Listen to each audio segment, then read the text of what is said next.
Spiritual India गोरा बना गए। रोक्सन जी, आप कौन कौन सी फिल्म बना रहे हैं? Basically, I came from Mumbai. My name is Roxan. Film is my passion, but spiritual is my soul. So हम मुंबई से आए हैं और महाराष्ट्र सोलापुर में श्री गुरुदेव दत्त आश्रम है। मेरा प्रोफेशन है फिल्म में काम करना, फिल्में बनाना, फिल्म को डायरेक्ट करना। मैं film censor board government of India 2008 to 2012 तक मैं बोर्ड ऑफ मेंबर रहा हूँ। मैंने ऑलमोस्ट 3 या 400 फिल्म्स मैंने हॉलीवुड की जज किए हैं, सेंसर्ड किए हैं, और बॉलीवुड की मैंने 300 ऑलमोस्ट किए हैं। मैंने Roxon film production is my own production. उसी प्रोडक्शन की जो पहली जो फिल्म आई थी वो सुशील कुमार शिंदे, जो देश के जो गृह मंत्री रह चुके हैं, महाराष्ट्र के मुख्यमंत्री, आंध्र के गवर्नर, उनके जीवन पर फिल्म इंडस्ट्री में पहली वो फिल्म थी जो लाइव पॉलिटिशियन पर फिल्म बनी थी, सुशील कुमार शिंदे। उसके बाद हमने फिल्म एक उड़ान हौसलों से भरी, जो रॉक्सन फिल्म प्रोडक्शन की, मैं और मेरे ब्रदर विनीत भाई जी ने। तो वो जो फिल्म थी वो फिल्म थी SC ST OBC के बेस पर वो फिल्म थी।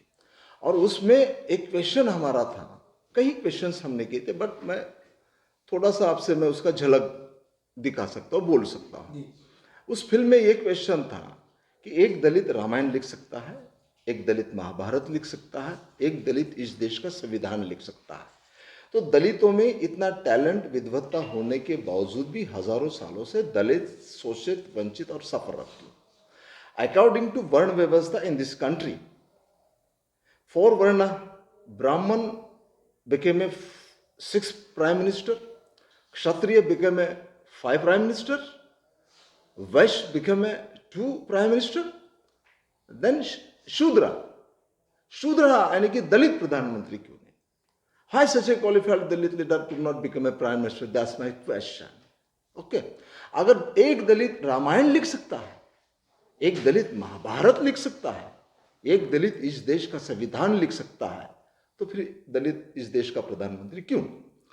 रिजर्वेशन के बारे में हमने कहा कि रिजर्वेशन का जो आज जो यूटिलाइज हो रहा है, जिसको फायदा हो रहा है, वही वो अपने बच्चों को रिजर्वेशन का फायदा दे रहा है। तो जिसको जो नीड है रिजर्वेशन की, उस रिजर्वेशन के नीड लोगों को आज तक रिजर्वेशन नहीं गया है। इसीलिए हमने क्या कहा कि रिजर्वेशन में रोटेशन लगना चाहिए।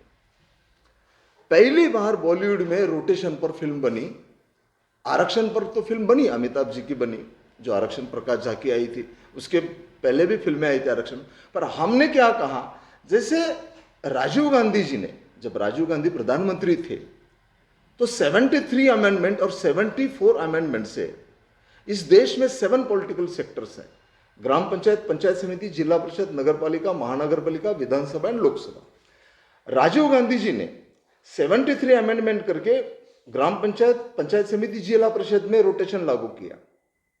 74 अमेंडमेंट किया, नगर पालिका, महानगर पालिका में रोटेशन लागू किया। इसी रोटेशन की वजह से आज इस देश का SC ST OBC गांव में प्रधान बन रहा है, सरपंच बन रहा है, जिला पंचायत में चेयरमैन बन रहा है, नगर पालिका के नगराध्यक्ष बन रहा है, और मेयर महानगर पालिका में मेयर बन रहा है। रॉक्सन का और एक उड़ान का यही कहना है कि अगर अकॉर्डिंग टू कॉन्स्टिट्यूशन इन 5 सेक्टर में रोटेशन लागू है, तो 2 सेक्टरों में भी रोटेशन लागू हो, यानी कि विधानसभा और लोकसभा, यानी कि प्रधानमंत्री और मुख्यमंत्री के पोस्ट के लिए भी रोटेशन लागू होना बहुत जरूरी है। बिकॉज इस देश का जो पॉपुलेशन है 140 करोड़ से near about 100 crore population SC ST OBC का है। तो 100 करोड़ पॉपुलेशन को डिनाई करके आप रूल कर ही नहीं सकते।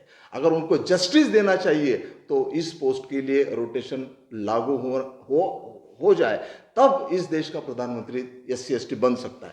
बिकॉज उसके पीछे ये लॉजिक है, क्योंकि इस देश की जो सामाजिक जो व्यवस्था है, आप देख सकते हैं, अगर रोटेशन नहीं होता तो शायद एक दलित गांव का सरपंच बन सकता है? असंभव है। क्या वो MLA MP बन सकता है? असंभव है।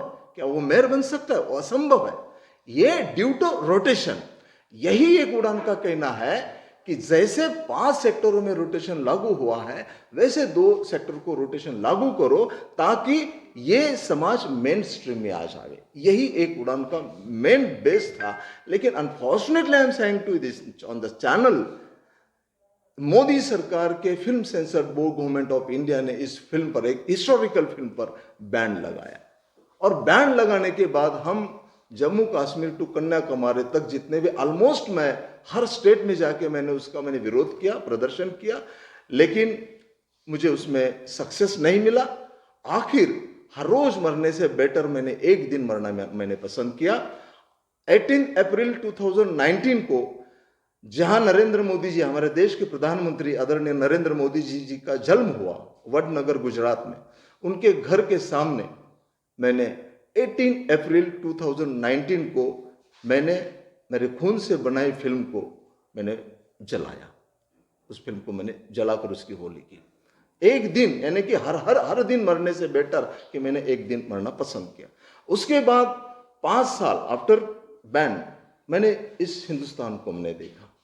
जैसे पंडित जवाहरलाल नेहरू जी ने जैसे डिस्कवरी ऑफ इंडिया लिखी, हमने विजुअल हम दिखाना चाहते हैं हमारे देश को, पूरे विश्व को, क्योंकि इस विश्व का सबसे बड़ा जो इस कल्चर जो है पूरे विश्व में, तो इंडियन कल्चर है। तो स्पिरिचुअल इंडिया जो मैंने 5 साल जो मैंने भारत देखा है, उसी भारत को हम स्पिरिचुअल इंडिया के माध्यम से दिखा रहे हैं। और मुझे खुशी है आज मैं मीडिया के साथ बैठा हूं, और ड्यू टू माय ब्रदर, तो आज लव जिहाद जैसे जो प्रकार हो रहे हैं, लिव इन रिलेशनशिप जैसे प्रकार हो रहे हैं, जो कन्वर्शन के जैसे प्रकार हो रहे हैं, ये स्पिरिचुअल इंडिया उसके लिए बहुत बड़ा तमाचा है और बहुत बड़ा जवाब है।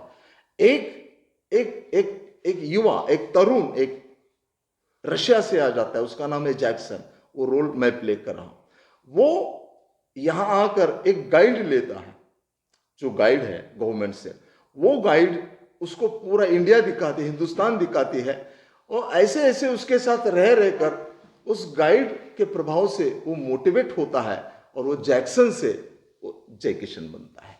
यही स्पिरिचुअल इंडिया का मैसेज है। आपने उड़ान के अंदर जातिगत क्षेत्रों को छुआ, उस पर बैन लगा दिया गया, और अब आने वाली पिक्चरों में आप धार्मिक क्षेत्रों को छू रहे हैं। भारत के अंदर जो भी धर्म है उसको लेकर आप पिक्चर बना रहे हैं। आपको लगता नहीं कि इस पे भी बैन ना लगा दिया जाए? देखो, भारत आध्यात्मिक गुरु है, विश्व का गुरु है,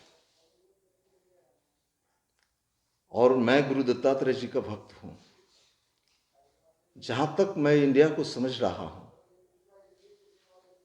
मुझे लगता है कि हम जो काम कर रहे हैं, लव जिहाद हो या लिव इन रिलेशनशिप हो, एक्चुअली गवर्नमेंट का काम है, लेकिन उनका काम हम कर रहे हैं। तो हम चाहते हैं कि गवर्नमेंट इस अपने जो चैनल है DD1 या DD2, उस पर ये सीरियल हम चलाने का हमारा प्रयास चल रहा है। कुछ लोगों के साथ बात हो गई है, और गवर्नमेंट के जहाँ जो सुप्रीमो, जो पार्टी के सुप्रीमो है, वहाँ के भारतीय जनता पार्टी के कुछ लोगों से मेरी बात हो गई है। उन्होंने इस सब्जेक्ट को अप्रिशिएट किया है। तो हम चाह रहे हैं कि ये जो थॉट लेकर जो हम चल रहे हैं, वो विश्व को एक दिशा देगा। सिर्फ मंदिर हम नहीं दिखाएंगे, तो हम इसके साथ साथ, भारत एक ऐसा देश है जहां सिख, जहां बुद्धिस्ट, जहां जैन, जहां क्रिश्चियन, जहां मोमेडियन, और अलग अलग पंथ, अलग अलग भाषा, अलग अलग कॉस्ट्यूम, अलग अलग कल्चर, सभी को भारत ने अपने यहां समा के लिया है। कितना बड़प्पन है, कितनी उदारता है इस देश की। यही हम दिखाना चाहते हैं स्पिरिचुअल इंडिया के माध्यम से। और फिल्म जो गोरा है, वो गोरा, मैं रशिया जा रहा हूं, क्रीमिया जा रहा हूं, तो गोरा का फादर है इंडियन, गोरा की मम्मी है रशियन। उन दोनों की लव स्टोरी है। और भारत और रशिया के संबंध ये पुराने संबंध है, पंडित जवाहरलाल नेहरू से संबंध है। मेरे गुरु देवानंद साहब, जिनकी उंगली पकड़कर मैंने बॉलीवुड देखा, देवानंद साहब के आज भी वो वहाँ बहुत बड़े दीवाने हैं रशिया में। राज कपूर साहब के आज भी वो गाने गुनगुनाते हैं। तो मेरा मकसद ये है कि गोरा के माध्यम से मैं भारत और रशिया के संबंध और भी मजबूत करूंगा, क्योंकि गोरा का रोल मैं ही प्ले कर रहा हूं। और उस फिल्म में, वो हॉलीवुड और बॉलीवुड की फिल्म है, ये एक शेड्यूल मेरा पूरा हो गया है।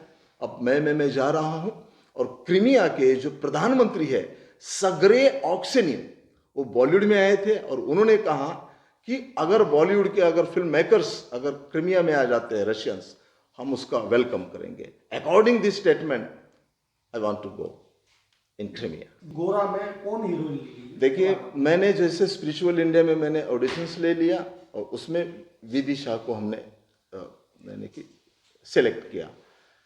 गोरा में भी ऐसे ही हम ऑडिशंस लेंगे जो मेट्रोपॉलिटन सिटीज़ हैं। और मैंने कहा कि मैं देव आनंद साहब के प्रोडक्ट का मैं प्रोडक्शन हूँ। देव साहब ने आज तक जितने भी फिल्में दी है वो समाज को दिशा देने वाली फिल्में दी, इसीलिए मैं कहता हूँ कि फिल्म सरकार बना भी सकती है, फिल्म सरकार को उतार भी सकती है, क्योंकि फिल्म समाज का प्रतिबिंब होता है। Film is a mirror of the society, समाज का आईना होता है। तो हम ऐसे ऐसे कलाकार को, बॉलीवुड के कलाकार को ले रहे हैं, हॉलीवुड के कलाकार को ले रहे हैं। तो मेरी जो ये गोरा की जो हीरोइंस होगी वो नोएबल होगी और उत्तर प्रदेश में अच्छे अच्छे लोगों को, जिसके पास टैलेंट है, स्किल है, उसको प्लेटफॉर्म जरूर मिलेगा गोरा में और स्पिरिचुअल इंडिया में। गाजियाबाद की ताजा तरीन खबरों के लिए हमें सब्सक्राइब करें और हमारे बेल आइकन को प्रेस करना ना भूलें।